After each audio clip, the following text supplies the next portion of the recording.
Hello everyone, welcome to digital learning platform of Winsome international school. आज हम बात करने वाले हैं क्लास 6 के चैप्टर फर्स्ट के बारे में, जो कि है कंपोनेंट्स ऑफ द फूड। ठीक है, इस चैप्टर के अंदर हम मेनली बात करेंगे जो फूड कंपोनेंट्स होते हैं, जो हमारी बॉडी के लिए जरूरी होते हैं, जहां से हम न्यूट्रिशन लेते हैं। हम डेली लाइफ में कितने सारे काम करते हैं, उठना, बैठना, चलना, ठीक है ना, दौड़ना, कोई भी काम कर रहे हैं, चाहे हम लिख रहे हैं, चाहे हम बोल रहे हैं, चाहे हम एवरीवन कोई भी काम अगर हम कर रहे हैं, कुछ भी काम को करने के लिए हमें एनर्जी चाहिए। करेक्ट? तो एनर्जी होगी तो वो हम फंक्शन या वो काम कर पाएंगे।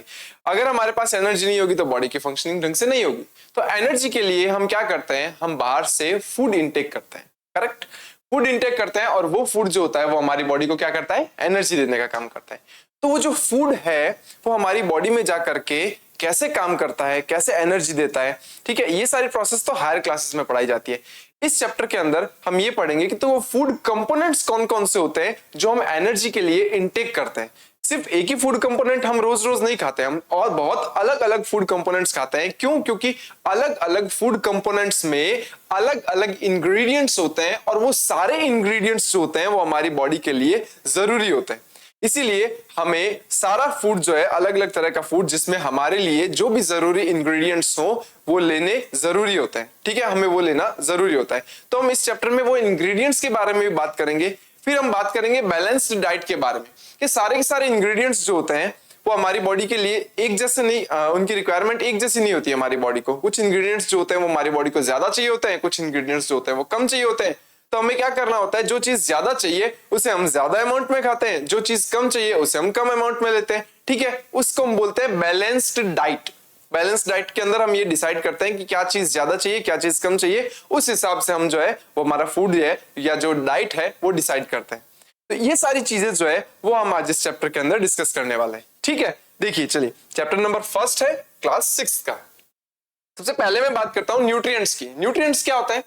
हमारी बॉडी जो होती है उसको एनर्जी के लिए जो कंपोनेंट्स बाहर से लेने की जरूरत होती है, या जो चीजें या जो कंपोनेंट्स बाहर से लेते हैं हम, उसे हम न्यूट्रिएंट्स बोलते हैं। ठीक है, न्यूट्रिएंट्स देखिए क्या है, ingredients contain the same some components that are needed by our body. यानी वो इंग्रेडिएंट्स जो कि किसी कंपोनेंट्स में होते हैं और वो हमारी बॉडी के लिए जरूरी होते हैं, उनको हम बोलते हैं न्यूट्रिएंट्स।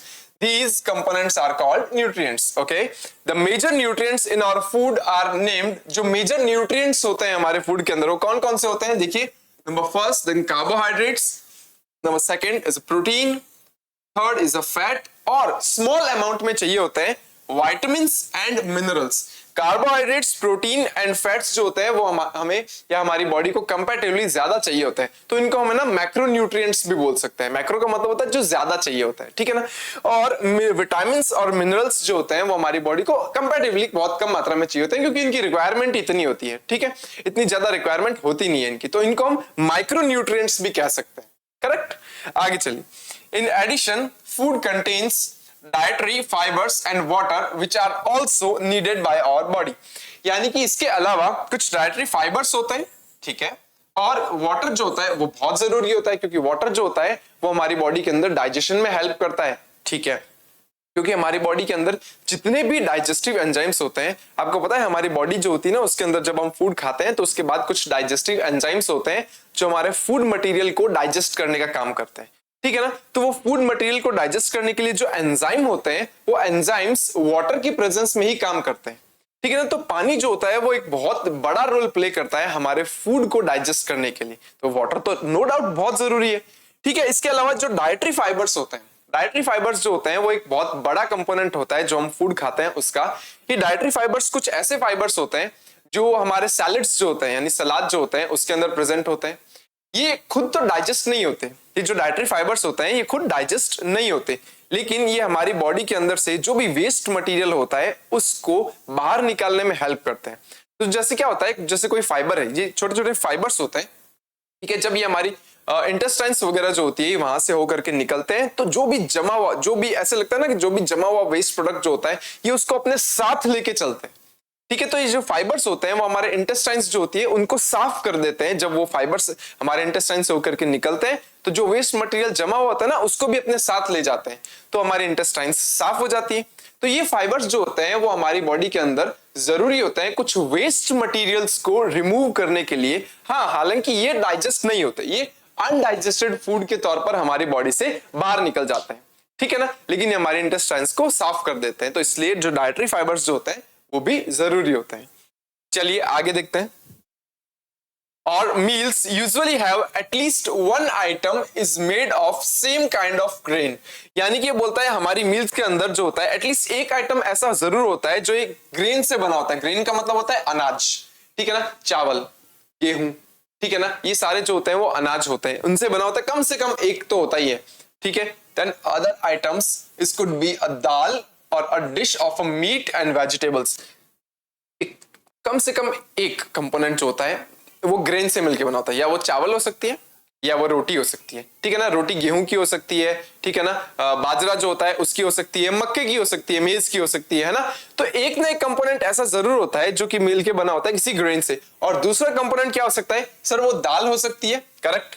कोई डिश हो सकती है जिसमें मीट इंक्लूड हो सकता है, या वो कोई वेजिटेबल हो सकती है, या वो कोई सब्जी हो सकती है, ठीक है ना, रोटी के साथ तो सब्जी होती है। तो ये सारी चीजें हमारे कंपोनेंट के अंदर जो हमारी मील होती है उसके अंदर होते हैं। We know that each dish is usually made up of one or more ingredients which we get from plants or animals. ये बोलते हैं हमें पता है कि हम कोई भी अगर डिश बनाते हैं, each dish is usually made up from one or more ingredients which is get from plants and animals. जो डिश बनाते हैं उनके जो ingredients होते हैं वो हमें प्लांट से या एनिमल से मिल सकते हैं, करेक्ट। देखिए यहाँ पर न्यूट्रिएंट्स जो है उसके बारे में दिखा रखा है, ठीक है। ये कार्बोहाइड्रेट्स होते हैं, ठीक है, that is a protein, fat, vitamins, minerals and water. ये सारे के सारे नीचे फूड कंपोनेंट्स दिखा रखे हैं जिनसे ये न्यूट्रिएंट्स हमें मिलते हैं। कार्बोहाइड्रेट्स जो होते हैं वो किसी ग्रेन से मिल सकते हैं, प्रोटीन हमें फिशेस, मीट एक्सेट्रा से मिल सकते हैं, फैट जो होता है वो हमें ऑयल से मिल सकता है, एवोकाडो दे रखा है उससे मिल सकता है, विटामिन्स जो होते हैं वो फ्रूट्स से मिल सकते हैं, मिनरल्स जो होते हैं वो कुछ इंग्रेडिएंट्स जो होते हैं जैसे कुछ दाल होती है, ठीक है ना, कुछ वेजिटेबल्स होती हैं उनसे भी मिल सकता है minerals, and water that is necessary, ठीक है। ये सारे के सारे जो हैं वो कंपोनेंट्स हैं, फूड कंपोनेंट्स। आगे देखिए, सुनिए, अब होता क्या है, अलग अलग रीजन्स जो है हमारे इंडिया के, अलग अलग रीजन्स के अंदर क्या होता है, जो डिशेस होती हैं वो बहुत अलग अलग होती हैं, ठीक है, ठीक है। आपको पता होगा कि हर एक स्टेट जो होता है उसकी एक पर्टिकुलर डिश होती है जो उसकी स्पेशलिटी है, ठीक है। जैसे राजस्थान है, राजस्थान की जो स्पेशलिटी है वो दाल बाटी चूरमा आती है, ठीक है। वैसे ही दूसरे जो स्टेट्स होते हैं उनकी भी अलग अलग क्या होती है, एक स्पेशल डिश होती है। और उस स्पेशल डिश के अंदर क्या होता है, एक तो कंपोनेंट जो होता है वो होता है ग्रेन का, यानी कि जो अनाज होता है वो, और दूसरा होता है उन वहां पर मिलने वाली वो स्पेशल वेजिटेबल, कोई दाल हो सकती है, कोई सब्जी हो सकती है। तो हर एक स्टेट का क्या है, एक अपना अपना एक यूनिक टेस्ट है, ठीक है। यहाँ पर कुछ टेस्ट के बारे में बात की है, कुछ इंग्रेडिएंट्स के बारे में बात की गई है जो अलग अलग स्टेट के हैं। जैसे फॉर एग्जाम्पल दे रखा है, देखो कोई रीजन या पंजाब दे रखा है। पंजाब स्टेट के अंदर क्या होता है, एक जो डिश होती है उसके अंदर कौन कौन से आइटम्स होते हैं, एक वो आइटम जिसके अंदर ग्रेन प्रेजेंट होता है, ग्रेन्स जैसे मक्के की रोटी, कॉर्न, यानी मक्के की रोटी जो होती है वो पंजाब के अंदर बहुत ज्यादा अमाउंट में खाई जाती है, वो बहुत पॉपुलर है, ठीक है ना। उसके बाद जो दाल मिलती है उसके साथ में वो होता है राजमा, ठीक है, जिनको किडनी बीन्स बोलते हैं, उसकी दाल जो होती है वो मिलती है। इसके अलावा वेजिटेबल्स जो होते हैं उनके साथ क्या होता है, सरसों का साग, ठीक है, जिसको हम मस्टर्ड लीफ करी बोलते हैं। तो जो सरसों होती है ना, मस्टर्ड जो होती है ना, उसकी लीव्स जो होती है ना, उसकी करी बनाई जाती है, उसकी सब्जी बनाई जाती है, एक तरीके से देख सकते हैं। तो मस्टर्ड लीफ करी जो होती है, सरसों का साग जो होता है वो इसमें मिलता है। इसके साथ में कर्ड या घी जो होता है वो लिए जाते हैं, और ये सारे कंपोनेंट्स जो होते हैं वो बना करके उनकी एक डिश बनती है पूरी, ठीक है, जो कि एक कह सकते हैं कि जो उनका एक मील है या एक खाना, डिश तो क्या कह सकते हैं, इसका खाना कह सकते हैं, ठीक है ना। उनके खाने के अंदर ये सारी चीजें जो होती है वो होती है। वैसे ही एग्जैक्टली सेम आंध्र प्रदेश जो होता है उसके अंदर क्या मिलता है, एक वो आइटम जो ग्रेन से मिलकर बना होता है, दैट इज अ राइस, ठीक है। उसके बाद जो उनकी दाल या मीट जो होता है उसके अंदर क्या दिखाई देता है, तुअर दाल मिलती है वहां पर। तो दाल साथ में जो दाल मिलती है वो तुअर दाल है, जिसको हम रसम या चारू भी बोलते हैं, ठीक है। ये स्पेशल तरह की दाल होती है, ठीक है। उसके बाद वेजिटेबल्स जो होता है कुंडुरु, ठीक है ना, जिसको हम डोंडाकाई बोलते हैं, ये जो होती है वो एक स्पेशल सब्जी होती है जिसके अंदर थोड़ी सी जो होती है दाल, फिर कुछ वेजिटेबल्स वगैरह डाल करके इसको बनाई जाती है। उसके अलावा जो एक्स्ट्रा जो होता है बटर मिल्क यानी छाछ हो सकती है, घी, पिकल्स यानी अचार जो होता है वो सब हो सकते हैं। ये उनकी डिशेस होती हैं, ठीक है। ये उन रीजन्स के अंदर स्पेशलिटी है। ये सब ये पंजाब में मिलता है, ये जनरली आंध्र प्रदेश में मिलता है। तो बेसिकली क्या देखा हमने ये देखा कि अलग अलग स्टेट्स जो है, जो इंडिया के अलग अलग स्टेट्स हैं, उनकी अलग अलग डिशेस हैं और जो उनकी स्पेशलिटी है। तो वहां पर जो फूड मटेरियल्स जो होते हैं वो भी अलग अलग बनते हैं। ग्रेन्स कहीं पर देखो आपको पता है कि मक्के की रोटी से बन रहे हैं, कहीं राइस ज्यादा चल रहे हैं, ठीक है, कहीं दाल ज्यादा चल रही है, कहीं बटर मिल्क ज्यादा चल रहे हैं। तो एग्जैक्टली क्या होता है, अलग अलग फूड कंपोनेंट्स जो होते हैं वो अलग अलग स्टेट्स की स्पेशलिटी होती है। आगे देखेंगे। उसके बाद देखिए, to the all food contains all these nutrients, क्या सारे के सारे फूड कंटेन्स जो होते हैं उसके अंदर सारे न्यूट्रिएंट्स होते हैं क्या? अभी थोड़ी देर पहले मैंने बात करी थी कि जो फूड कंपोनेंट्स जो होते हैं, carbohydrate, protein, fat, vitamins, minerals, ये सारे के सारे जो होते हैं वो हमारी डाइट के अंदर इंक्लूड होना जरूरी है। फिर मैंने ये बोला था कि सब कंपोनेंट्स जो होते हैं वो अलग अलग मटेरियल के अंदर मिलते हैं, तो हमें वो सारे मटेरियल्स जो होते हैं वो हमारी डाइट के अंदर इंक्लूड करना जरूरी होता है, ताकि हमें सारे फूड मटेरियल्स जो है या सारे कंपोनेंट जो है इजीली मिल जाए हमारी बॉडी को। ठीक है, तो देखते हैं, चेक करते हैं कि क्या हर एक मील के अंदर या हर एक डिश के अंदर सारे फूड कंपोनेंट्स होते हैं क्या। देखिए, with some simple methods we can test whether cooked food or a raw ingredients contains one or more than these nutrients। ये बोलता है कि हम कुछ टेस्ट करेंगे जिसके अंदर हम किसी भी कुक्ड फूड या फिर कोई भी रॉ जो इंग्रेडिएंट होते हैं या जो कच्चा खाना जो होता है जो पकाया हुआ नहीं है, हम वहां पर कुछ टेस्ट करेंगे उससे, और हम ये पता लगाएंगे कि क्या इनके अंदर सारे के सारे न्यूट्रिएंट्स हैं या नहीं है। ठीक है, the test for this presence of carbohydrates, proteins and the fats are the simpler to do as compared to the test of other nutrients। तो ये जो तीन मेजर न्यूट्रिएंट्स होते हैं ना, कार्बोहाइड्रेट्स, प्रोटीन्स और फैट, इनका जो टेस्ट करना जो होता है वो कंपैरेटिवली आसान होता है। तो आपकी क्लास के अंदर जो है, आपके कोर्स के अंदर देखा जाए तो इन तीन न्यूट्रिएंट्स का ही टेस्ट है जो इंक्लूड किया गया है। अदर न्यूट्रिएंट्स के टेस्ट जो होते हैं वो थोड़े से हार्ड होते हैं, तो वो हायर क्लासेस के अंदर बताए जाते हैं। करेक्ट। देखिए सुनिए, सबसे पहले हम बात करते हैं test for a starch. What is the starch? Starch is a carbohydrate. Carbohydrate का टेस्ट करेंगे अपने यहाँ, ठीक है ना। स्टार्च जो होता है वो क्या होता है? स्टार्च जो होता है वो एक ऐसा फूड कंपोनेंट होता है जो कि प्लांट्स के अंदर मिलता है। प्लांट्स जो होते हैं ना, आपको पता है फोटोसिंथेसिस करते हैं प्लांट्स? हाँ सर पता है, फोटोसिंथेसिस करते हैं। जब वो फोटोसिंथेसिस करते हैं तो वो बनाते हैं ग्लूकोज। ठीक है सर, वो ग्लूकोज बनाते हैं और वो उस ग्लूकोज को स्टोर करके रखते हैं स्टार्च के फॉर्म में। ठीक है ना। तो प्लांट्स के अंदर जो स्टोर्ड फूड मटेरियल जो होता है ना, वो होता है स्टार्च। तो हम स्टार्च का टेस्ट करेंगे। तो जब अब आपको पता है कि अगर हम स्टार्च का टेस्ट करने वाले हैं तो मतलब हम लेंगे भी किसी प्लांट का कोई पार्ट। करेक्ट। हमने ना पोटैटो लिया है, यहाँ पे देखो पोटैटोज लिए हैं, आलू लिए हैं, ठीक है ना। उनके अंदर देख रहे हैं कि स्टार्च है या नहीं है। तो आपको पता है स्टार्च की खास बात क्या होती है? स्टार्च की खास बात ये होती है कि अगर उस स्टार्च को आयोडीन सॉल्यूशन के साथ रिएक्ट करवाया जाए, आयोडीन सॉल्यूशन जो होता है ना वो एक सॉल्यूशन होता है, मार्केट में मिलता है, आयोडीन का एक सॉल्यूशन होता है, छोटी सी बॉटल के अंदर मिलता है। ठीक है, अगर उस आयोडीन के साथ स्टार्च की रिएक्शन करवाई जाए तो अप्रोक्सीमेटली पर्पल ब्राउन कलर आता है। ठीक है ना। तो अगर स्टार्च है तो आयोडीन का सॉल्यूशन जो होता है ना उसके साथ वो पर्पल ब्राउन कलर देगा। अगर पर्पल ब्राउन कलर आ जाता है दैट मींस वहां पर स्टार्च अवेलेबल है। अदरवाइज अगर वो कलर नहीं आता तो अदरवाइज वहां पर स्टार्च नहीं है। तो आयोडीन सॉल्यूशन की क्या खास बात होती है कि वो स्टार्च के साथ रिएक्ट करके पर्पल ब्राउन सा कलर देता है। तो देखिए स्टार्च की टेस्ट करते हैं। देखो, take a small quantity of a food item और अ रॉ इंग्रेडिएंट। कोई भी स्मॉल जो कोई भी अगर फूड आइटम आप ले सकते हैं, मैंने आपको बता दिया पोटैटो पहले से, या आप कोई भी दूसरा आइटम ले सकते हैं। ठीक है ना, जिसमें आपको चेक करना है कि स्टार्च है या नहीं है। ठीक है, ठीक है। Put 2 to 3 drops of a dilute iodine solution on it। dilute iodine solution का मतलब होता है जिसके अंदर पानी मिक्स किया गया हो। ठीक है ना, उसकी 2 से 3 ड्रॉप्स जो है वो आप डालेंगे। ठीक है, observe if there is any change in the colour of food item. उसके बाद उसको देखेंगे कि क्या उस फूड आइटम के अंदर कलर चेंज हुआ है या नहीं हुआ। ठीक है, did it turn blue black? क्या ये ब्लू ब्लैक हो गया? हाँ, ब्लूश ब्राउन बोलो, पर्पल ब्राउन, ब्लैक बोलो, एक ही बात है लगभग। ठीक है, a blue black colour indicates that is a contain starch. अगर ब्लू ब्लैक कलर आता है या डार्क पर्पल कलर आता है तो इसका मतलब ये होता है कि वहां पर स्टार्च अवेलेबल है। और अगर बाई चांस ऐसा कलर नहीं आता है, ठीक है ना, ऐसा कलर नहीं आता है, तो इसका मतलब क्या हो गया? उस कंपोनेंट के अंदर स्टार्च एब्सेंट है, नहीं है उसके अंदर स्टार्च। ठीक है, तो हमने क्या किया था यहाँ पे, पता है कि हमने यहाँ पोटैटोज लिए। ये पोटैटोज जो होता है ना उसके अंदर क्या होता है? स्टार्च होता है, अच्छी खासी मात्रा में स्टार्च होता है। तो जैसे ही हमने ड्रॉप्स जो है वो आयोडीन ड्रॉप्स जो है वो डाली, ठीक है ना। आयोडीन जो होता है ना वो बेसिकली देखा जाए तो लाइट पर्पल तो वो खुद ही होता है। ठीक है। लेकिन जैसे ही वो स्टार्च के साथ रिएक्ट करता है वो बहुत डार्क कलर में कन्वर्ट हो जाता है। तो जैसे ही हमने पोटैटो को काट करके उसके ऊपर ये आयोडीन सॉल्यूशन डाला, वहां स्टार्च था तो वो ब्लूइश ब्लैक कलर देगा वहां पे। तो हमें पता चल जाएगा कि जो एक तरीके से देखा जाए तो पोटैटोज जो होते हैं उन पोटैटोज के अंदर मिलता है हमें स्टार्च। और यही सेम जो है वो टेस्ट हम दूसरे इंग्रेडिएंट्स के लिए भी कर सकते हैं। ठीक है, आगे देखिए,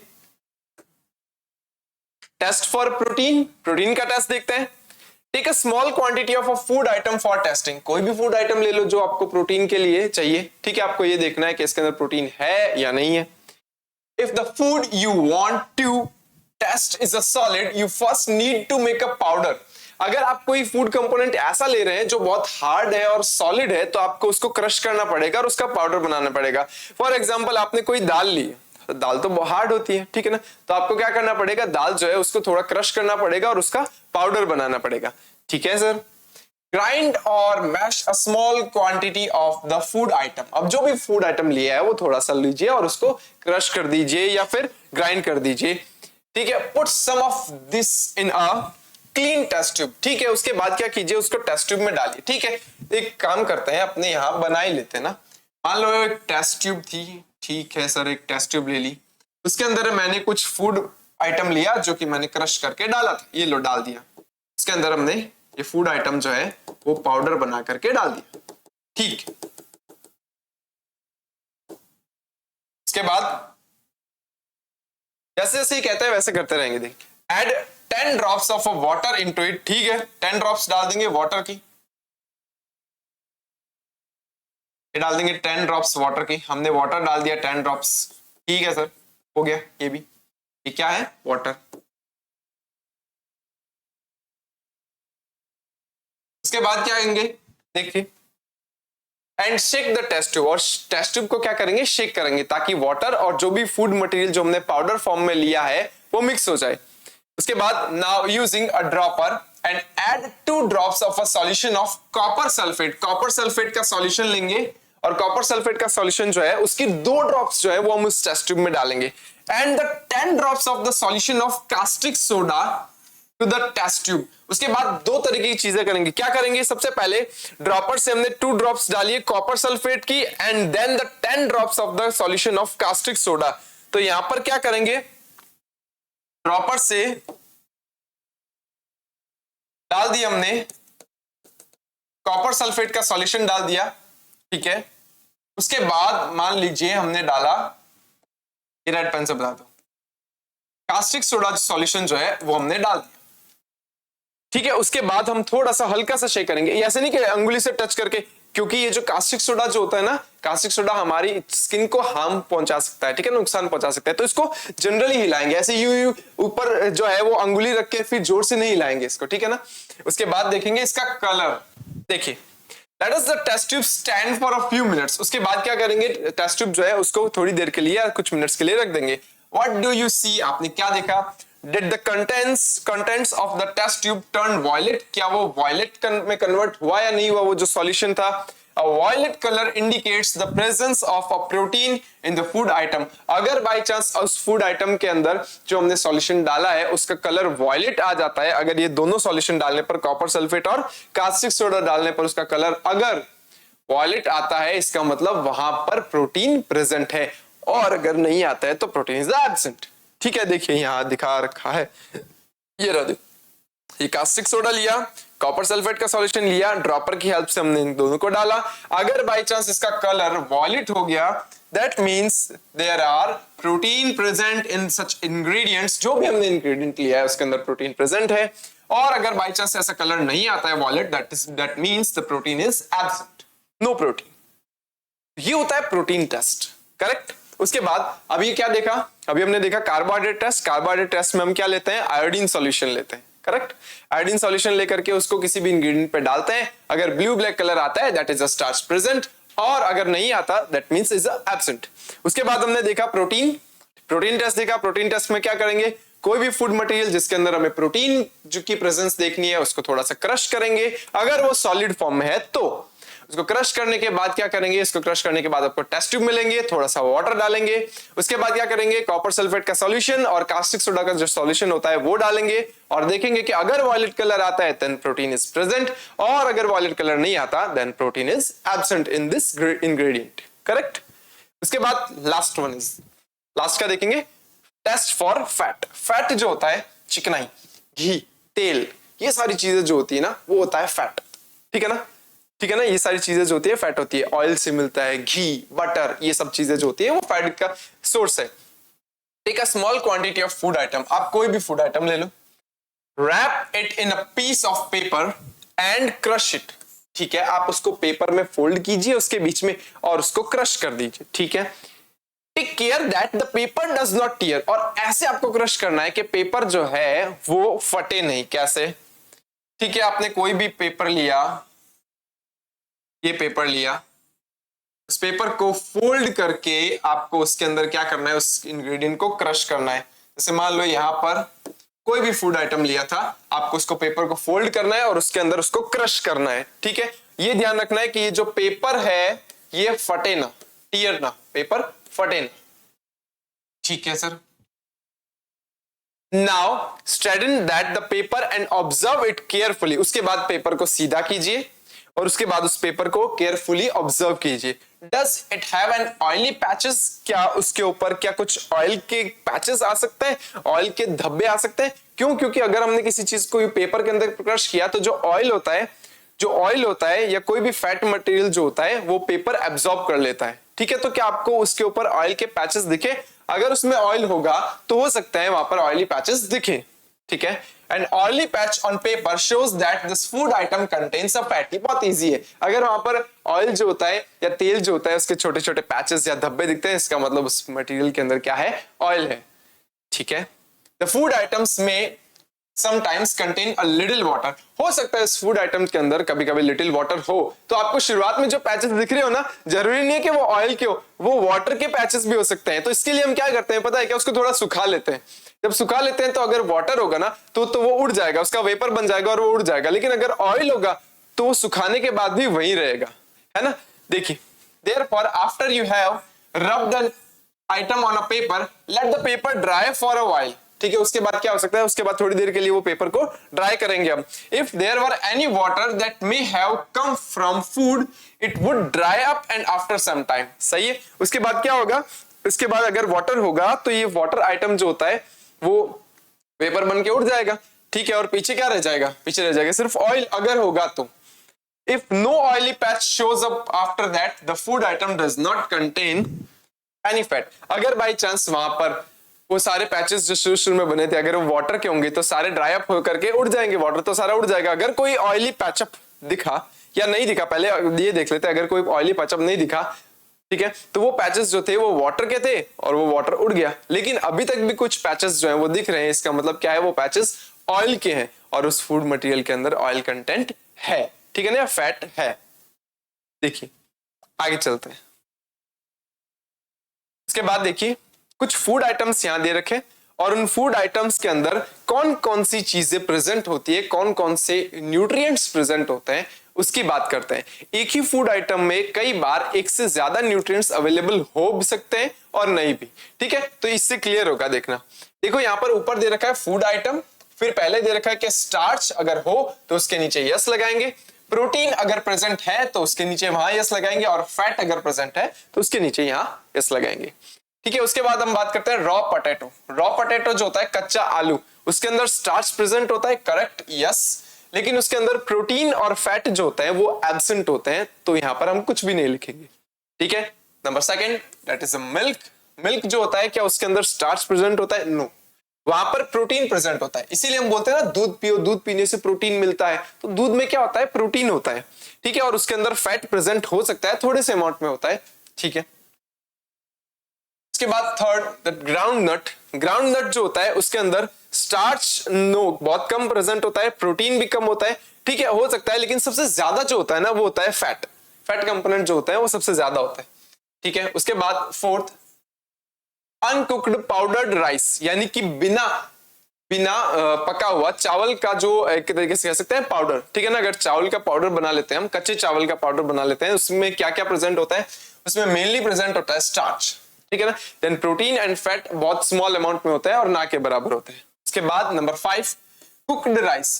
कुक्ड राइस होंगे तो उसमें भी स्टार्च ही प्रेजेंट होगा। कुक्ड राइस अगर हमने चावलों को पका दिया तो उसका मतलब ये थोड़ी कि उसमें प्रोटीन और फैट भी आ गए, ठीक है ना। तो कच्चे चावलों में भी क्या होगा, कच्चे जो राइस होते हैं, अनकुक्ड राइस जो होते हैं, उसमें भी स्टार्च ही ज्यादा होता है, और जो कुक्ड राइस होंगे उसमें भी स्टार्च ही ज्यादा होगा। उसके बाद ड्राई कोकोनट। ड्राई कोकोनट जो होता है उसमें सबसे ज्यादा अमाउंट में फैट प्रेजेंट होता है, ठीक है। प्रोटीन और स्टार्च जो होते हैं वो इतने अवेलेबल नहीं होते। उसके बाद हम बात करते हैं नंबर 7 अनकुक्ड तुअर दाल, ठीक है ना। पाउडर कर दिया हमने, उसको पीस दिया है। तुअर दाल जो होता है उसको पीसने पर हमने देखा कि उसके अंदर जब हमने टेस्ट किया तो हमें क्या क्या दिखा, स्टार्च टेस्ट जो होता है वो भी उसका पॉजिटिव है, तो उसमें स्टार्च भी प्रेजेंट होती है और प्रोटीन जो होता है वो भी प्रेजेंट होता है, तो वो प्रोटीन टेस्ट जो होता है वो भी दिखाता है, ठीक है। उसके बाद कुक्ड दाल। यही दाल जो है अगर हमने कुक्ड यानी पका दी, उसके बाद क्या होगा, उसके बाद भी तो वही रहेगा सर, उसके अंदर स्टार्च भी रहेगा, देन इसके अंदर प्रोटीन भी रहेंगे, ठीक है। A slice of any vegetable, ठीक है। 9 नंबर बात करते हैं स्लाइस ऑफ एनी वेजिटेबल। किसी भी वेजिटेबल की कोई भी स्लाइस की बात कर लेते हैं तो उस स्लाइस के अंदर क्या होगा, स्टार्च प्रेजेंट होता है, प्रोटीन और फैट उतने अमाउंट में नहीं होते, ठीक है। 10 number a slice of any fruit. किसी भी फ्रूट की स्लाइस ले लेंगे तो वहां पर भी स्टार्च प्रेजेंट होगा, देन प्रोटीन और फैट नहीं होते। फ्रूट्स के अंदर तो जनरली फैट तो होता ही नहीं है, ठीक है। उसके बाद 11 नंबर बात करेंगे अ बॉइल्ड एग व्हाइट प्रोटीन, यानी कि एक अंडा जो होता है उसको उबालने पर हम देखते हैं तो उसके अंदर क्या होता है, उसके अंदर मोस्टली देखा जाए तो यहाँ पर क्या होगा, प्रोटीन दिखेगा हमें, ओके। उसके बाद 11 नंबर मस्टर्ड ऑयल। सर सीधा सीधा बोल दिया मस्टर्ड ऑयल, अब ऑयल होगा तो सीधी सी बात है सर उसमें फैट प्रेजेंट होगा, करेक्ट। उसके बाद 12 पी मटर की बात करते हैं। मटर के अंदर स्टार्च बिल्कुल प्रेजेंट होता है, देन प्रोटीन जो होता है वो भी प्रेजेंट होता है, तो दोनों के नीचे yes. And the last one is groundnut seed, यानी मूंगफली जो होता है उसका बीज। जो स्टार्च होता है उसमें वो भी प्रेजेंट होता है, प्रोटीन जो होता है वो भी प्रेजेंट होता है, और फैट जो होता है वो भी प्रेजेंट होता है। तो तीनों ही इंग्रेडिएंट्स जो होते हैं या तीनों ही न्यूट्रिएंट्स जो होते हैं वो प्रेजेंट होते हैं ग्राउंडनट सीड के अंदर, ठीक है। तो यहाँ पर ये कुछ टेबल थी और उसके अंदर कौन कौन से टेस्ट पॉजिटिव दिखाए जाते हैं उनसे, कौन कौन से टेस्ट नेगेटिव दिखाते हैं, वो सारी चीजें थी। ये टेबल आपकी एनसीईआरटी में दी हुई, ठीक है। आगे चलते हैं। उसके बाद देखिए What do various nutrients do for our body? यानी कि जो अलग अलग न्यूट्रिएंट्स की अभी तक हम बात करते हैं सर, कार्बोहाइड्रेट्स, प्रोटीन्स, फैट्स, ये सारी चीजें जो होती है ये हमारी बॉडी में जाके करती क्या है सर, पहले ये बताइए। तो ये हमारी बॉडी के अंदर जाकर के अभी भी तो हमने पता है, अभी आपको बताया हुआ था कि वो एनर्जी देती है ना। इसके अलावा भी और भी कुछ काम होते हैं इन न्यूट्रिएंट्स के, हम वो भी देखेंगे। तो देखिए carbohydrates mainly provide energy to our body, ठीक है। कार्बोहाइड्रेट्स जो होते हैं वो मेनली क्या करते हैं, हमारी बॉडी को एनर्जी देने का काम करता है। Fat also give us energy, fats जो होते हैं ना वो भी एनर्जी देने का काम करते हैं, ओके। तो यहाँ देखिए, यहाँ कार्बोहाइड्रेट के कुछ सोर्सेस दिखाए गए हैं। कार्बोहाइड्रेट के सोर्सेस क्या है, देखिए स्वीट पोटैटो हो सकता है जिसको हम हिंदी में शकरकंद बोलते हैं, आलू, ठीक है, potato, sugarcane, papaya, melon, mango, maize, ठीक है, बाजरा, राइस और व्हीट, ये सारे के सारे जो है वो सोर्स है कार्बोहाइड्रेट के, और वो हमारी बॉडी को एनर्जी देते हैं। फैट जो होते हैं वो भी हमारी बॉडी को एनर्जी देते हैं, इवन फैट जो होता है ना वो हमारी बॉडी को कार्बोहाइड्रेट से भी ज्यादा एनर्जी देते हैं। देखिए आगे देखो, दिखा रखा है यहाँ पे, fats give much more energy as compare to the same amount of carbohydrates. अगर मैं अमाउंट लू सेम कार्बोहाइड्रेट्स का और अमाउंट लू सेम किसी फैट के सोर्स का, ठीक है ना, जैसे मैंने मान लो कि 1 किलो राइस लिया और 1 किलो मैंने बटर ले लिया या कुछ भी जिसमें फैट होता है, तो दोनों के अंदर जो सेम मटेरियल है, ठीक है, सेम अमाउंट में लिया, लेकिन एनर्जी फैट ज्यादा देगा मेरे को। सर ऐसा क्यों, फैट एनर्जी ज्यादा देता है तो है ना, हम है ना फैट का ज्यादा यूज क्यों करते हैं, क्योंकि फैट जो होता है वो हमारी बॉडी को बहुत धीरे धीरे एनर्जी देता है, ठीक है ना, लेकिन कार्बोहाइड्रेट्स जो होते हैं ना वो बहुत इंस्टेंटली एनर्जी देने का काम करता है, ठीक है। देखो ये बोलता है food containing fats and carbohydrates are also called energy giving food. ये एनर्जी गिविंग फूड्स जो होते हैं उनको जो भी हमें एनर्जी देते हैं उनको हम क्या बोलते हैं, एनर्जी गिविंग फूड्स, यानी कि कार्बोहाइड्रेट और फैट। सुनो ध्यान से सुनना, ध्यान से सुनना।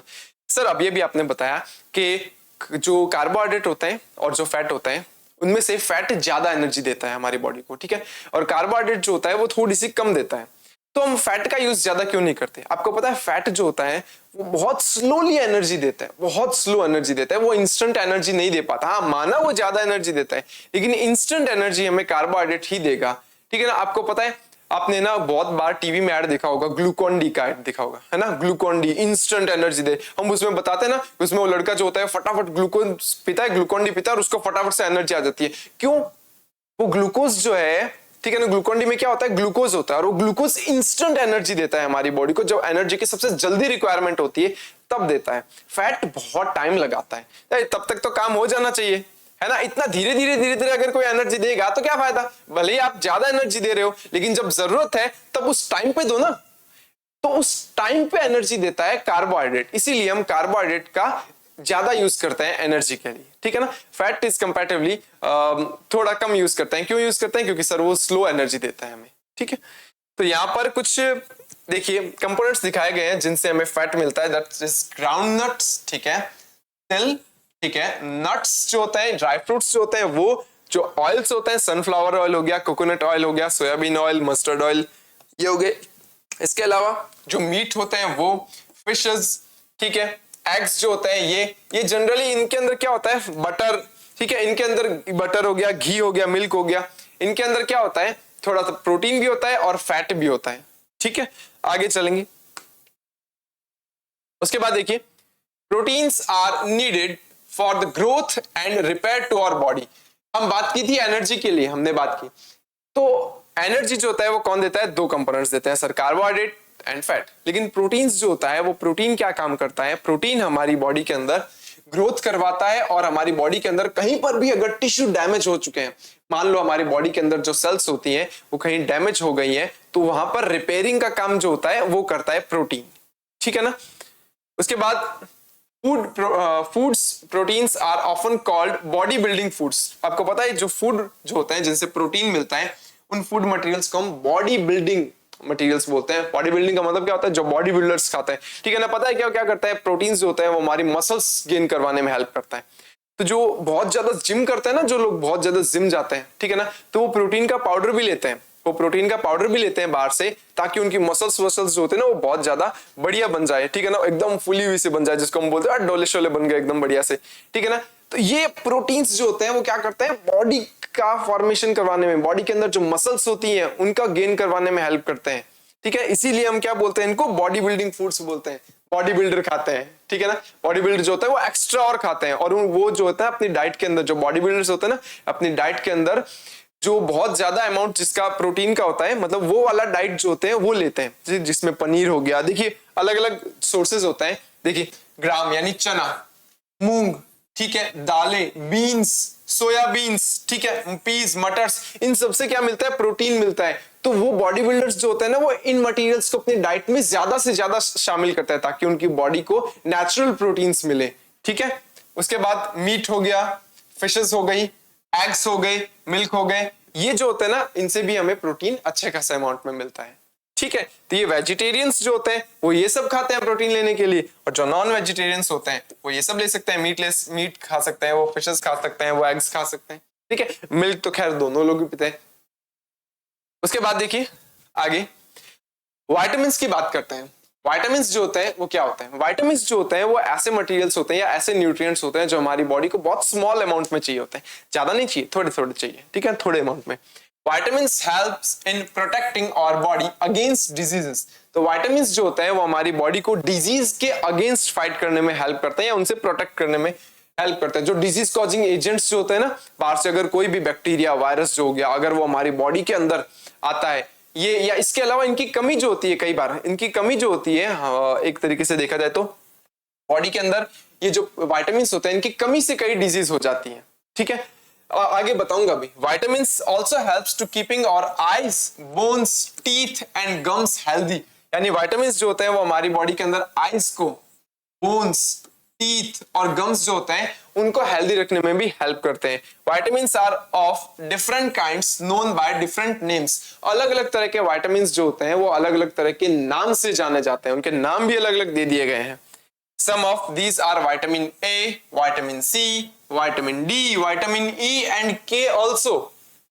There is also group of vitamins is called vitamin B complex. पता है इसकी टैबलेट्स आती हैं, विटामिन बी कॉम्प्लेक्स की टैबलेट्स आती हैं, जिसके अंदर एक ही टैबलेट के अंदर पता है क्या होता है, बहुत सारे मल्टी विटामिन्स होते हैं, जिनके अंदर विटामिन्स की कमी होती है, उनको वो टैबलेट्स दी जाती है। तो ये जो ऑल्सो ग्रुप ऑफ विटामिन्स जो होता है ना, उसको हम विटामिन बी कॉम्प्लेक्स बोल देते हैं। ठीक है, इसके बाद देखिए vitamin A keeps our skin and eyes healthy. हम बात करते हैं विटामिन ए के बारे में, और ये सारे के सारे सोर्सेज होते हैं विटामिन ए के। सबसे अच्छा सोर्स जो होता है ना, वो होता है ब्रोकली। ठीक है, उसके अलावा कैरेट्स जो होते हैं, कैरेट्स ये भी बहुत अच्छा सोर्स है विटामिन ए का, और इजीली अवेलेबल हो सकते हैं कैरेट्स तो। ठीक है ना, इसके अलावा fishes, meat, avocado, eggs and cheese, mango, papaya, carrots, ठीक है, पेपर्स, उसके बाद में स्वीट पोटैटो, ठीक है, apricots, melon, squash and the peaches, ये सारे के सारे विटामिन के बहुत अच्छे सोर्स है। अगर आपको विटामिन ए लेना होता है तो इनमें से आप कुछ भी खा सकते हैं, आपको विटामिन ए मिलेगा। तो विटामिन ए क्या करता है, हमारी स्किन और आईज जो होता है उनको हेल्दी रखने का काम करता है। Vitamin C helps the body to fight against many diseases. ठीक है ना, बहुत सारी ऐसी डिजीजेस जो होती है उनसे लड़ने में हेल्प करता है। विटामिन सी जो होता है वो हमारी बॉडी के इम्यून सिस्टम को स्ट्रांग बनाता है। ठीक है, vitamin D helps our body to use calcium and bones and teeth healthy. यानी कि हमारी बॉडी के अंदर जो विटामिन डी होता है वो क्या काम करता है, हमारी बोन्स को स्ट्रांग बनाता है। बोन स्ट्रांग बनेगी तो दांत जो होंगे, टीथ जो होंगे वो स्ट्रांग बनेंगे, और ये सब किसके कारण होता है, कैल्शियम के कारण होता है। तो विटामिन डी जो होता है वो हमारी बॉडी के अंदर क्या करता है, जो कैल्शियम होता है ना उसको हमारी बॉडी के बोन्स के ऊपर जाकर के जमाने लगता है, जिसके कारण क्या होता है, हमारी बोन्स और टीथ जो होते हैं वो स्ट्रांग बनते हैं।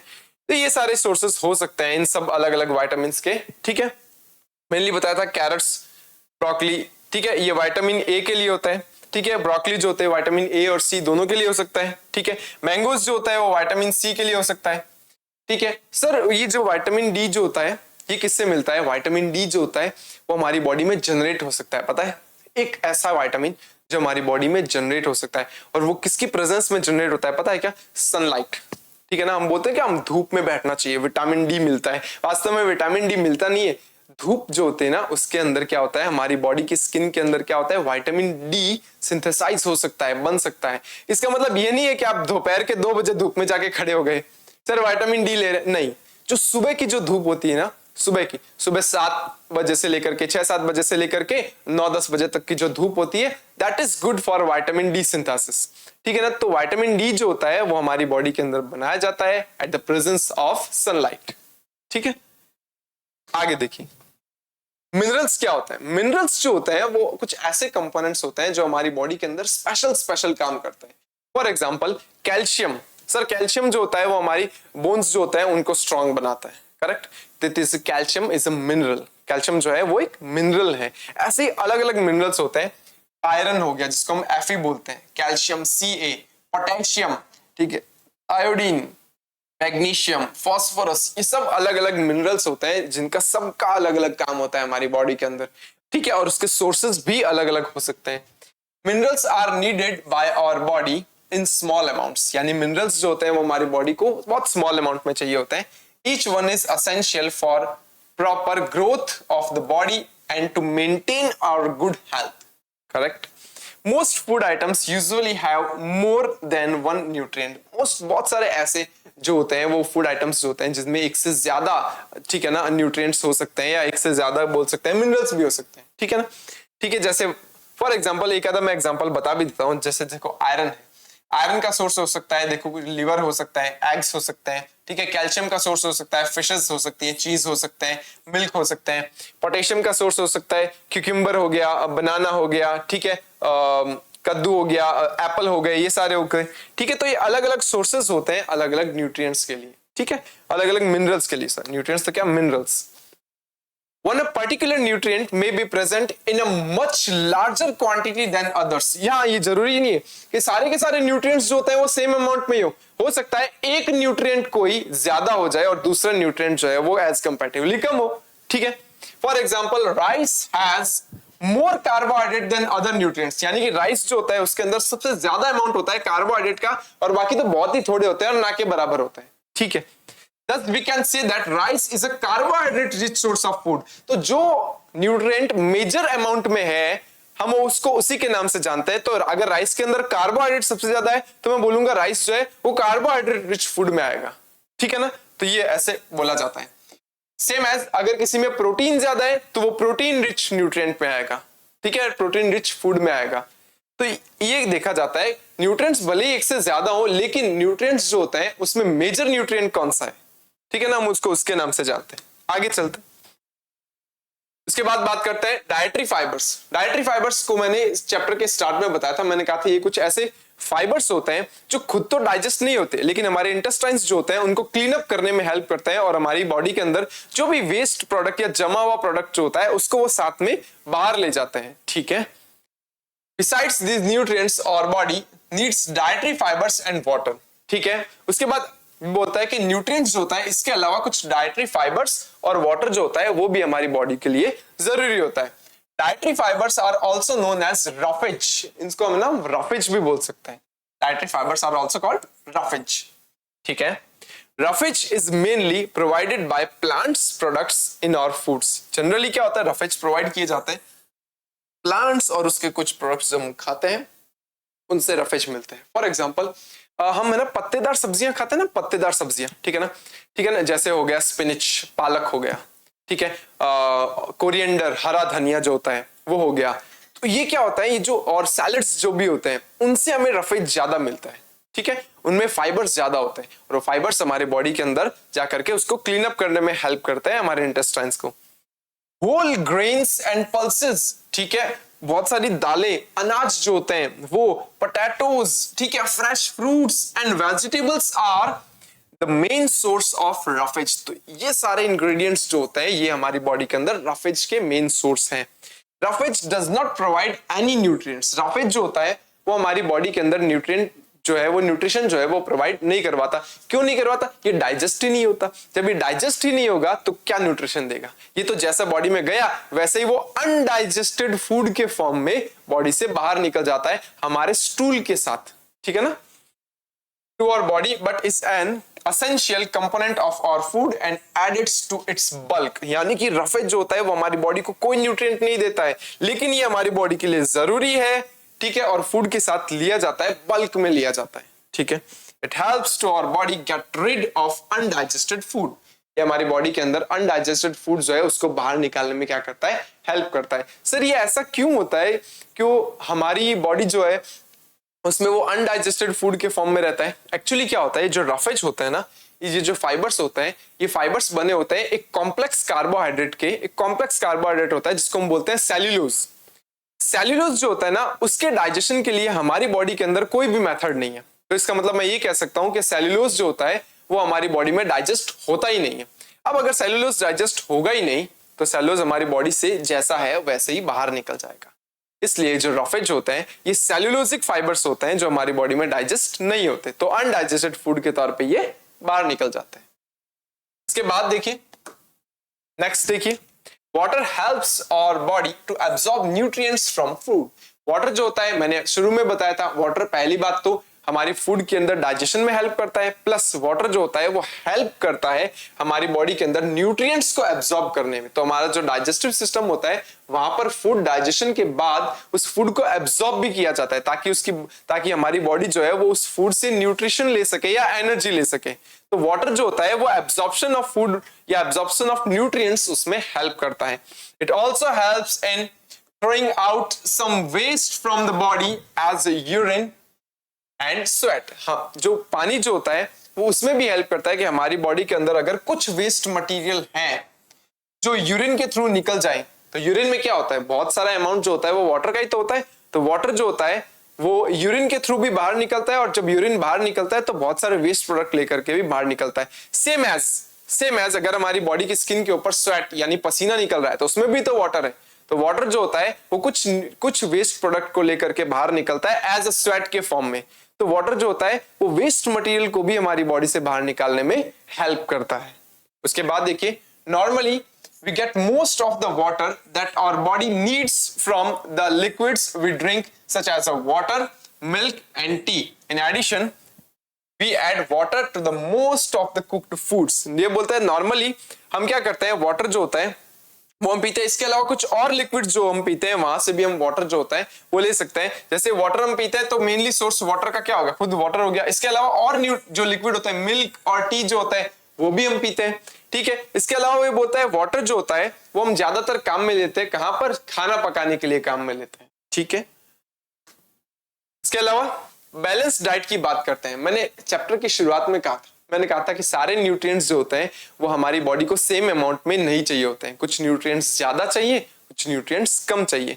तो ऐसे कौन कौन से न्यूट्रिएंट्स ज्यादा चाहिए, कौन कौन से न्यूट्रिएंट्स हमें कम चाहिए, ठीक है, हम इन सबको ऑब्जर्व करके एक प्रॉपर एक डाइट प्लान जो होता है वो बनाते हैं और उस डाइट को हम बोलते हैं बैलेंस्ड डाइट, ठीक है ना, जिसके अंदर जो न्यूट्रिएंट्स जितने अमाउंट में हमारी बॉडी को चाहिए उतने ही अमाउंट में होता है, ठीक है, उसको हम बोलते हैं balanced diet.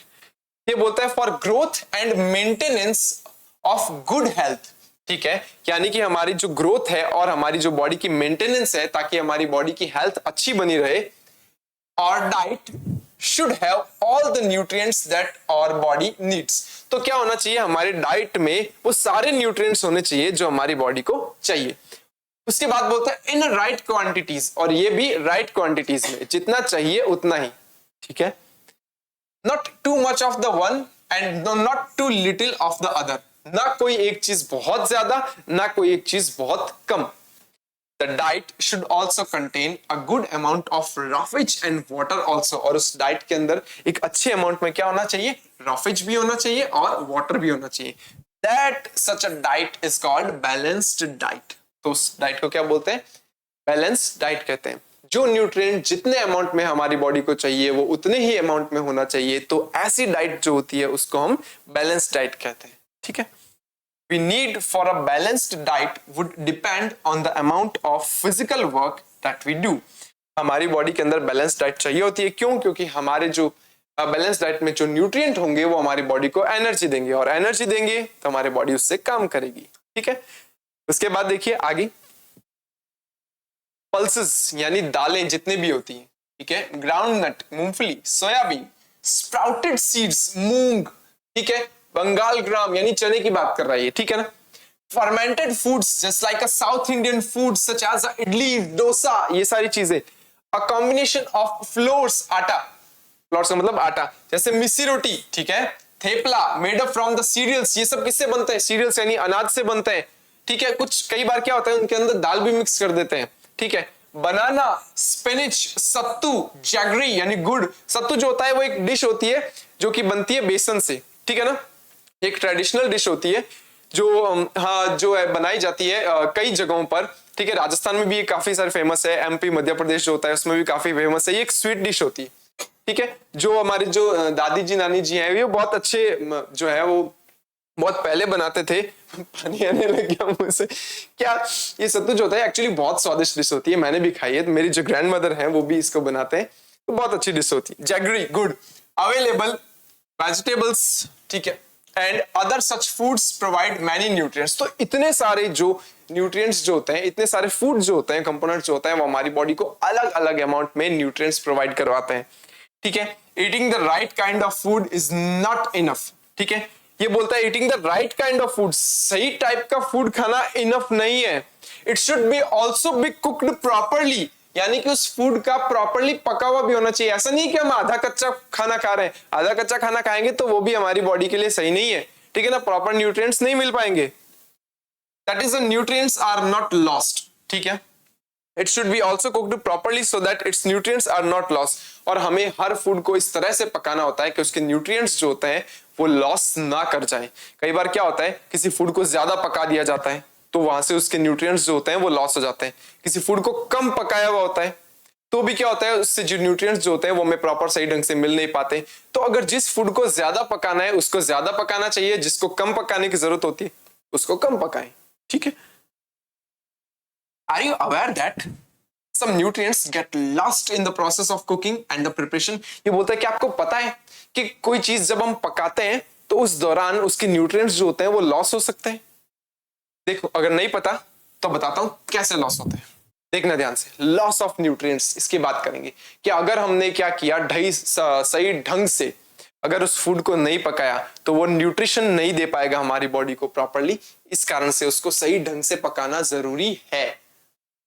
Repeated washing of rice and pulses may remove some vitamins and minerals present in them.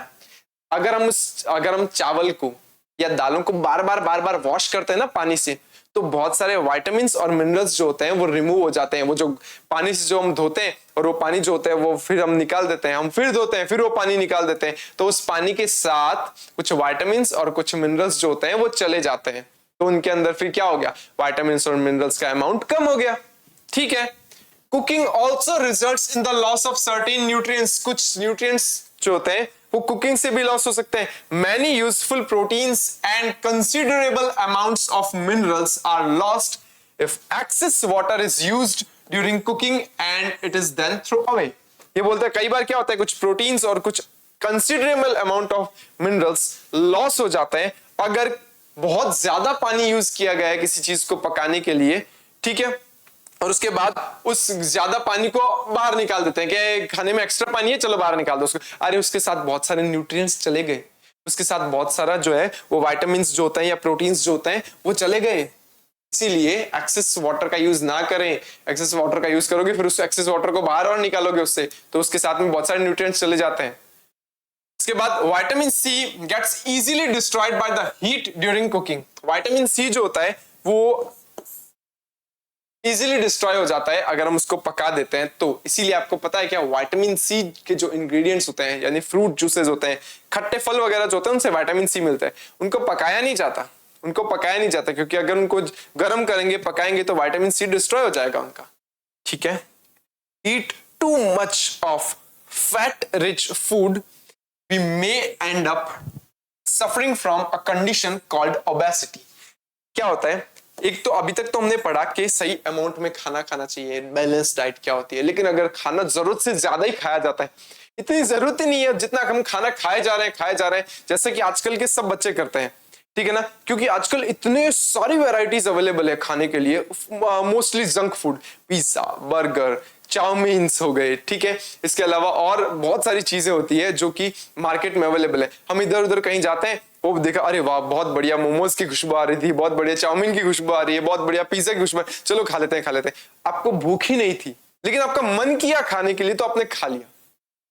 ठीक है। तो इतना ज्यादा खाना खाना, ठीक है, इतना ज्यादा खाना खाना बॉडी के लिए भी जरूरी नहीं होता है। फिर धीरे धीरे क्या होगा, हम जरूरत से ज्यादा तो खाना खाते जा रहे हैं, इतना यूज हमारी बॉडी में है ही नहीं उस न्यूट्रिएंट्स का, तो क्या होगा हमारी बॉडी के अंदर, क्या होगा, धीरे धीरे वो फूड जो मटेरियल्स जो होंगे या न्यूट्रिएंट्स जो होंगे वो जमने लगेंगे और इससे बढ़ेगा मोटापा, जिसको हम बोलते हैं ओबेसिटी। ठीक है। तो जरूरत से ज्यादा खाना खाना भी अच्छा नहीं है, वो मोटापा बढ़ाता है। ठीक है। और ये जो जंक फूड जो होते हैं, ठीक है ना, ये न्यूट्रिएंट्स तो कम देते हैं, उल्टा मोटापा ज्यादा बढ़ाते हैं ये। ठीक है ना। तो जंक फूड जो होता है वो भी कम अमाउंट में खाएं तो ज्यादा सही रहता है। ऐसा नहीं कि एकदम ही बंद कर दो कि सर ये फिर तो हम क्या खाएं, ठीक है, उबली हुई सब्जियां, या नहीं, कभी कभार खाएं आप, ठीक है, लेकिन रोज रोज ये जंक फूड खाना that is not good for health. ठीक है। उसके बाद डेफिशिएंसी डिजीजेस क्या होती है, सुनो। अगर हमारी डाइट के अंदर कोई अमाउंट, प्रोटीन का अमाउंट हो गया, कार्बोहाइड्रेट का अमाउंट हो गया, मिनरल्स का अमाउंट हो गया, अगर वो कम होते हैं, ठीक है ना, या प्रॉपरली नहीं होते, तो हमारी बॉडी जो है उनको कुछ डेफिशिएंट, उनको जो क्या होता है, ये जो सारे इंग्रेडिएंट्स होते हैं उनकी कमी के सिम्टम्स दिखाती है। ठीक है, कि हमारी बॉडी को उस चीज की कमी है तो हमारी बॉडी कुछ सिम्टम्स क्रिएट करेगी, उनको हम डेफिशिएंसी सिम्टम्स बोलते हैं, यानी उनकी कमी से आने वाले सिम्टम्स। ठीक है। और अगर ये कमी के सिम्टम्स लंबे टाइम तक बने रहे, यानी कि हमने अपनी डाइट में वो इंग्रेडिएंट्स शामिल नहीं किया जिसकी कमी हो रही है बॉडी में, तो हमारी बॉडी को एक पर्टिकुलर डिजीज हो जाएगी, उनको हम डेफिशिएंसी डिजीज बोलते हैं, यानी किसी चीज की या किसी न्यूट्रिएंट की कमी से होने वाली डिजीजेस। ठीक है। तो डेफिशिएंसी डिजीज क्या होते हैं, देखो, a person may be getting enough food to eat but sometimes the food may not contain a particular nutrients. ये बोल सकता है कि अगर किसी पर्सन को न्यूट्रिशन मिल रहा है, वो खाना भी खा रहा है, ठीक है, लेकिन उसको कोई एक पर्टिकुलर एक ऐसा न्यूट्रिएंट है जो उसको नहीं मिल पा रहा है, मतलब वो एक ऐसा खाना खा रहा है, ठीक है, जिसके अंदर वो पर्टिकुलर न्यूट्रिएंट उसकी बॉडी को चाहिए, वो नहीं मिल पा रहा है। मान लो एक इंसान जो है वो कार्बोहाइड्रेट वाला खाना खा रहा है, मतलब चावल खा रहा है, सुबह चावल खा रहा है, शाम को चावल खा रहा है और कुछ भी नहीं खा रहा, दाल और तो खा ही नहीं रहा वो। अगर दाल नहीं खाएगा, अगर वो दाल नहीं खाएगा तो क्या उसकी बॉडी को प्रोटीन मिलेगा क्या? तो उसकी बॉडी को प्रोटीन नहीं मिलेगा। अगर उसकी बॉडी को प्रोटीन नहीं मिलेगा तो अभी अपनों ने थोड़ी देर पहले क्या देखा था? बॉडी बिल्डिंग, ठीक है ना। प्रोटीन जो होता है वो क्या करता है? बॉडी बिल्डिंग का काम करता है। तो उसकी बॉडी जो होती है वो सही तरीके से ग्रो अप नहीं हो पाएगी, ठीक है। बॉडी सही तरीके से ग्रो अप नहीं हो पाएगी तो क्या होगा? वो वीक रह जाएगा। तो इसीलिए एक ही एक टाइप का खाना खाना दैट इज नॉट इनफ। क्यों? क्योंकि वो एक ही एक तरीका न्यूट्रिशन ले रहा है, दूसरे न्यूट्रिशन तो मिल ही नहीं रहे उसको, ठीक है। तो यही बात कर रहे हैं, a person may be getting food enough to eat, यानी कि एक पर्सन जो है वो खाना खा रहा है, but sometimes the food may not contain a particular nutrient, लेकिन उस खाने में हो सकता है कोई पर्टिकुलर न्यूट्रिएंट ना हो। आप दाल नहीं खाते, मम्मी बोलते हैं ना दाल खाया करो उससे प्रोटीन मिलता है, आप मुंह बिगाड़ते हो, नहीं दाल नहीं भाती। अरे भैया, अगर आप दाल नहीं खाओगे तो प्रोटीन कैसे मिलेगा? प्रोटीन नहीं मिलेगा तो बॉडी की ग्रोथ कैसे होगी? फिर बाकी सब लोग जो है वो तो बहुत बढ़िया तरीके से ग्रो कर जाएंगे। बोलेंगे भाई तू कैसे छोटा रह गया, तू कुछ खाया पिया कर, तू कुछ खाता नहीं है क्या? फिर वो ये बोलेंगे। तो इसीलिए हर तरह की चीजें जो है, हर तरह का न्यूट्रिएंट्स हमारी बॉडी के लिए जरूरी होता है। If this continuous over a long period of time the person may suffer from the deficiency, यानी कि अगर वो न्यूट्रिएंट्स लंबे समय तक हमारी बॉडी को ना मिले या हम उसको ना खाएं तो हमारी बॉडी में उसकी कमी हो जाती है। उस कमी को हम बोलते हैं deficiency. The deficiency of one or more nutrients can cause disease or disorders in our body। और तो हमारी बॉडी के अंदर जब डेफिशिएंसी हो जाएगी तो हमारी बॉडी को क्या हो जाएगा? एक डिजीज हो जाएगी जिनको हम डेफिशिएंसी डिजीज बोलते हैं। Disease that occurs due to lack of nutrients over a long period are called deficiency diseases। यानी ऐसे डिजीजेस जो किसी न्यूट्रिएंट्स के कमी से होता है और वो कमी लंबे समय से चली आ रही है, काफी दिन हो गए या काफी महीने हो गए हमने वो न्यूट्रिएंट नहीं लिया, तो बॉडी में कुछ डिजीजेस हो जाती हैं। All deficiency diseases can be prevented by taking a balanced diet. अगर हम बैलेंस्ड डाइट लेंगे तो वो डिजीज जो होती है वो हमारी बॉडी को नहीं होंगी। तो इसीलिए डेफिशिएंसी डिजीज से बचने के लिए प्रॉपरली बैलेंस्ड डाइट जो है वो लेनी चाहिए। देखिए कुछ डिजीजेस के नाम देखते हैं अपने यहाँ पे, ठीक है, जो कुछ विटामिन की कमी से होती है, कुछ मिनरल्स की कमी से होती है। देखिए विटामिन या मिनरल्स जो है उसकी कमी की बात करते हैं, विटामिन ए की बात करते हैं सबसे पहले। अगर विटामिन ए एनरिच फूड अगर हम लंबे समय तक नहीं खा रहे हैं तो हमारी बॉडी में विटामिन ए की डेफिशिएंसी हो जाएगी, कमी हो जाएगी। तो उससे क्या हो सकता है? Loss of vision. Loss of vision हो सकता है आपको रात में दिखना बंद हो जाए, ठीक है ना। उसको एक डिजीज बोलते हैं, पर्टिकुलरली डिजीज होती है जिसको हम नाइट ब्लाइंडनेस बोलते हैं। ऐसे पर्सन जिनके अंदर विटामिन ए की कमी होती है ना, उनको रात में सही ढंग से दिखता नहीं है। हाँ, दिन में तो ठीक ठाक दिख जाता है लेकिन रात में नहीं दिखता, उसको नाइट ब्लाइंडनेस बोलते हैं। तो उसके सिम्टम्स क्या होता है? देखो, पुअर विजन, ठीक है, सही तरीके से नहीं दिखना। Loss of vision in darkness, लिखा हुआ है ना, डार्कनेस जो होता है यानी कि जो अंधेरा होता है उसके अंदर विजन लॉस हो जाता है, दिखता ही नहीं है। Sometimes complete loss of vision, कई बार क्या होता है पूरा कंप्लीटली दिखना बंद हो जाता है विटामिन ए की कमी से। उसके बाद बात करते हैं विटामिन बी1, ठीक है ना। विटामिन जो होते हैं वो भी कई तरीके के होते हैं, जैसे विटामिन बी1, ठीक है, vitamin बी2, vitamin B6, vitamin B12, ये अलग अलग तरह के विटामिन बी होते हैं। अब यहाँ पर दे रखा है विटामिन बी1, ठीक है, इसकी डेफिशिएंसी से डिजीज होती है बेरी डिजीज होती है। विटामिन बी1 की कमी से बेरी होती है। उसके सिम्टम्स क्या है? देखो, weak muscles and very little energy to work, बहुत वीक हो जाती है मसल्स, ठीक है, और उसके अलावा एनर्जी नहीं बचती है काम करने के लिए उस पर्सन के पास, that is a very disease. उसके बाद बात करते हैं विटामिन सी की। विटामिन सी की डेफिशिएंसी से डिजीज होती है वो होती है स्कर्वी डिजीज जो होती है वो विटामिन सी की कमी से होती है। सर विटामिन सी कहां से मिलता है? विटामिन सी मिलता है हमें खट्टे फल जो होते हैं, नींबू, मौसमी, नारंगी, ठीक है ना, आंवला, इन सबसे हमें विटामिन सी बहुत अच्छा मिलता है। तो उसके सिम्टम्स क्या होते हैं? ब्लीडिंग गम्स, यानी हमारे जो गम्स होते हैं, मसूड़े जो होते हैं ना, उनमें से खून आने लगता है, ठीक है। Wounds take a longer time to heal, अगर कहीं पर घाव हो रखा है, कहीं पर वाउंड्स हो रखे हैं तो बहुत लंबा टाइम लेगा भरने के लिए। तो वाउंड्स जो होते हैं, कहीं पर चोट लगी होती है तो वो जल्दी से भरती नहीं है, ये सिम्टम्स होते हैं स्कर्वी के। उसके बाद विटामिन डी जो होता है उसकी कमी से जो डिजीज होती है that is called rickets disease. और रिकेट्स डिजीज जो होती है वो क्या होती है? इसमें bones become soft and bent, यानी कुल मिला के अगर देखें ना, बोन्स जो होती है, जैसे जनरली बोन्स जो होती है वो तो बहुत हार्ड होती है, लेकिन जो जो रिकेट्स होता है इसके अंदर बोन्स जो होती है वो थोड़ी सॉफ्ट हो जाती है। क्यों? क्योंकि बोन्स वीक हो जाती है और कई बार बोन्स जो होती है वो मुड़ भी जाती है, ठीक है ना, बेंट भी हो जाती है। उसके बाद हम बात करते हैं एक मिनरल की जिसको हम बोलते हैं कैल्शियम। कैल्शियम जरूरी होता है किसके लिए? हमारे बोन्स के लिए और टूथ के लिए, दांतों के लिए जरूरी होता है। अगर कैल्शियम की कमी हो जाए तो हमारे बोन्स वीक हो जाएंगी और हमारे बॉडी के अंदर टूथ डिके होने लगेगा, यानी दांत जो होते हैं वो कमजोर हो जाने लगेंगे, कमजोर होने लगेंगे, ठीक है। सिम्टम्स क्या होता है? वीक बोन्स, बोन्स बहुत वीक हो जाती है और टूथ डिके होने लग जाता है। टूथ डिके का मतलब ये होता है हमारे दांत जो होते हैं उससे कैल्शियम लॉस हो जाता है, ठीक है। फिर पता है क्या होता है? टूथ डिके किसको बोलते हैं? जो दांत होते हैं उसके ऊपर एक लेयर होती है जिसको हम इनेमल की लेयर बोलते हैं, वो इनेमल की लेयर हट जाती है। फिर पता है जब ठंडा या गर्म खाते हैं तो हमारे दांतों में क्या होता है? तेज झंझनाहट, जिसे हम क्या कहते हैं? सेंसिटिविटी, ठीक है ना। तो ये सेंसिटिविटी वगैरह होने लगती है, उस कारण से टूथ डिके होने लगते हैं, वीक होने लगते हैं दांत जो होते हैं। इसके बाद आयोडीन, आयोडीन जो होता है उसकी कमी से हो जाता है गॉइटर डिसीज। गॉइटर क्या होता है? जिसके अंदर क्या होता है मैं बताता हूँ। हमारे गले में ना एक ग्लैंड होती है, इसको हम थायराइड ग्लैंड बोलते हैं, ठीक है ना। ये थायराइड ग्लैंड जो होती है इसकी एक्टिविटी के लिए आयोडीन चाहिए होता है।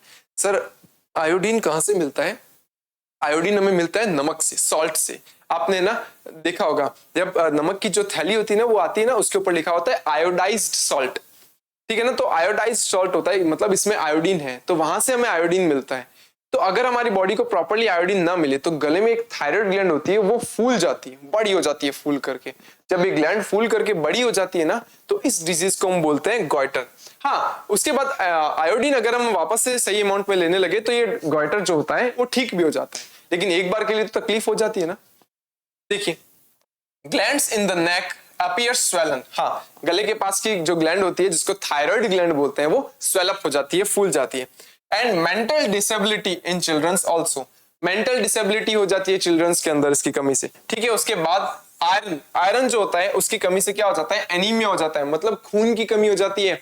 आयरन जरूरी होता है। आयरन किससे मिलता है पता है? आयरन मिलता है हमें स्पिनिच यानी पालक से, ठीक है। पालक जो होता है वो हमारी बॉडी के लिए जरूरी होता है। कई लोग जो होते हैं वो ये बोलते हैं सर पालक अच्छा नहीं लगता, बहुत खराब होता है पालक, उसका स्वाद बहुत खराब होता है, लेकिन पालक जो होता है वो आयरन रिच कंटेंट होता है, उसको खाना बहुत जरूरी होता है, ठीक है ना। मेरे टाइम पे एक वो आता था, एक कार्टून आता था जिसका नाम था पोपाय। उसके अंदर वो हमें बताते थे कि जो स्पिनिच होता है, पालक जो होता है वो खाना बहुत जरूरी होता है। उसके अंदर वो बताता था कि वो जो पोपाय होता है वो जब भी वीक पड़ता है वो पालक जो होता है ना वो पालक खा लेता है। जब वो पालक खा लेता है तो बहुत स्ट्रांग हो जाता है, ठीक है। उसके बाद वो डिशुम डिशुम सबको मार देता है, ये सब चीजें बताई जाती थी।